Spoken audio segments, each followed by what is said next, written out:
My name is William Henry King III.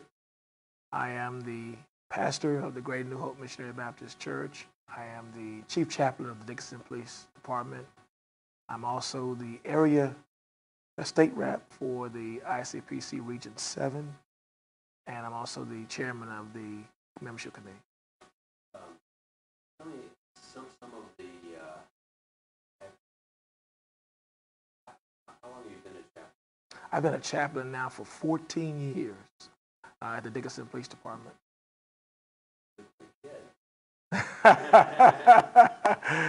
I am 42 years of age. Okay. Yeah, okay. I started pastoring when I was 27 years old. Are there any events that you have participated in that perhaps you would the national crisis? Have you wanted 9/11? I was not able to respond to 9/11 in New York. However, I did respond to the BP explosion in Texas City, where we provided crisis intervention, compassion and fatigue counseling to the families that were impacted by the deaths of their loved ones at the BP explosion. Tell me a little bit about compassion. Where did you do that? A crisis intervention. No, I mean Compassion fatigue. And that's something that chaplains, obviously, in a situation like that, have to deal with. How have you ever felt?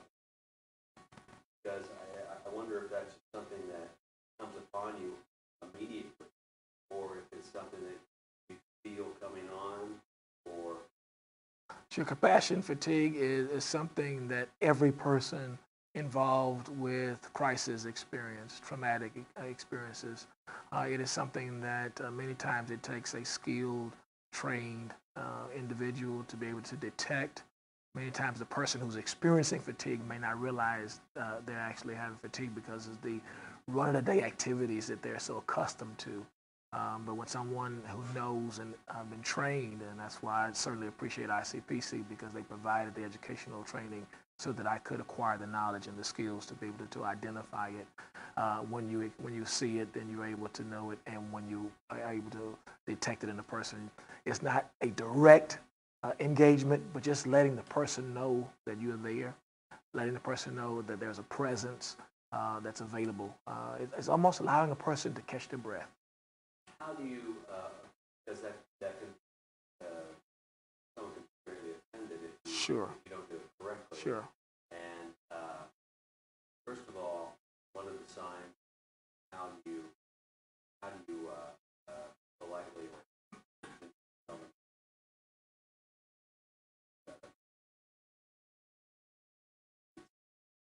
Sure. The important thing is to identify fatigue. Sometimes people can be exhausted, be tired. You notice a change in their behavior, the cognitive articulation of particular subject matters, how they word it, how they communicate those thoughts. And it could show the signs of exhaustion, so the signs of being weary. If you're used to your partner or used to the person that you're working with, and you notice their appetite has changed, and you see the different signs. So if they're not saying it, you see it in their behavior. Then you're able to just gently, cautiously, how are you doing? How do you feel? What are you experiencing right now? What do you think about this experience? And normally, they will let you know what's in their heart. And this important thing is to always start with the head, look at the cognitive things, and then you go with the gut, those emotional things, and they express that. And you're never complete identifying compassion fatigue without going back to the head. That in spite of what you face, in spite of what you experience, you can make it. I'm here for you. How do you avoid asking them in such a way that they go, back off? You should never be direct in the sense that you need help or you need to go see the psych or you need to go see the doc or something of that nature. You always use compassion, and that's why we call it compassion fatigue, because this demonstrates love. And the Bible tells us that we speak the truth in love.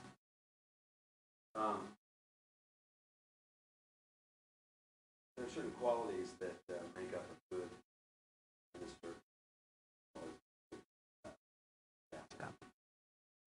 What are those? I think the principles that we experience in chaplaincy and the principles that we experience in pastoral care are unique within themselves.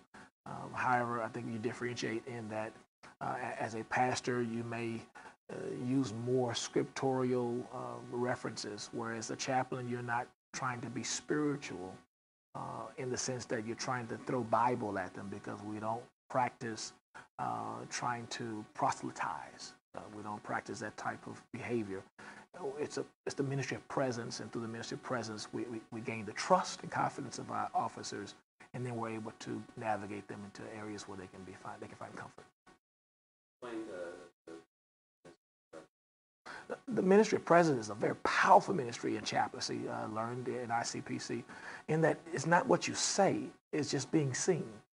And so just your presence. And when the officers, when the police department that you serve know that you're on campus, know that you're on site, know that you're in the station, it sort of brings a calmness, a quietness. It's like being in a tremendous storm where the lightning is flashing and thunder, but you know mom is in the room with you. There's no need to fear. Yeah. Tell me, do you ever guard yourself from certain types of behavior because you know that if I do this now, someday the person's going to need me and You always practice discipline as a chaplain. It has to be the fundamental principle, a foundation that every chaplain has to embody, the discipline that you don't compromise. You're not an officer. You're not wearing the badge or the gun. You're wearing the principles of hope, of encouragement. And so you never compromise yourself in the sense that you want to gain something personally for one moment of gratification, and whereas it will cost you an enormous weight of glory and on the back end of it. that would be perfect. That would be horrible. That would be devastation. That would be a tsunami. That'd be terribly difficult for me to do, I think. That'd be the most, to hold my tongue but obviously, is it difficult for you to do, to always be at that level, knowing that you're a chaplain? Because there would be certain times when I would